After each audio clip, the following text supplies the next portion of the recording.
అంటే major surgeries, major interventions ఏం లేకుండా ఇంజెక్షన్ పద్ధతి ద్వారా అంటే ద ఇంజెక్షన్స్‌లో ఏముంటాయి ఒక 2, 3 డిఫరెంట్ అవసరం అంటే గ్యాంగ్లియన్ ఇంపార్ బ్లాక్ అంటాము. అంటే పేషెంట్‌ని ఆపరేషన్ థియేటర్‌లో అండర్ ఫ్లోరోస్కోప్ ఇమేజ్ గైడెన్స్‌లో ఎక్కడైతే ఈ గ్యాంగ్లియన్ ఇంపార్ ఉందో అక్కడికి ఒక నీడిల్ పంపించి ఆ చుట్టుపక్కల ఇన్ఫ్లమేషన్ తగ్గియడానికి డ్రగ్ గీయడము, లేకుంటే radio frequency ablation of ganglion impar అంటే రేడియో ఫ్రీక్వెన్సీ వేవ్స్ ద్వారా ఈ వాపులున్న నరాలను తగ్గించడము.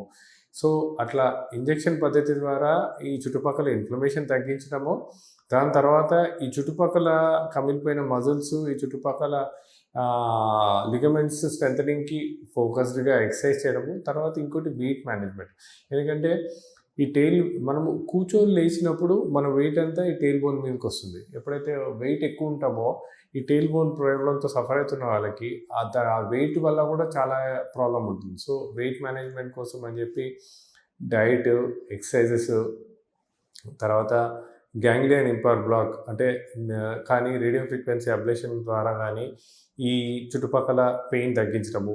తర్వాత టెంపరరీగా కొన్ని రోజులు ఒక డోనట్ పిల్లో ఇస్తామండి. అంటే మనం కూర్చున్నప్పుడు ఈ టెయిల్ బోన్ మన కూర్చున్న సర్ఫేస్‌కి తగలకుండా ఒక రింగ్ షేప్ పిల్లో ఉంటుంది. సో, ఈ డోనట్ పిల్లోని కొన్ని రోజులు వాడమంటారు.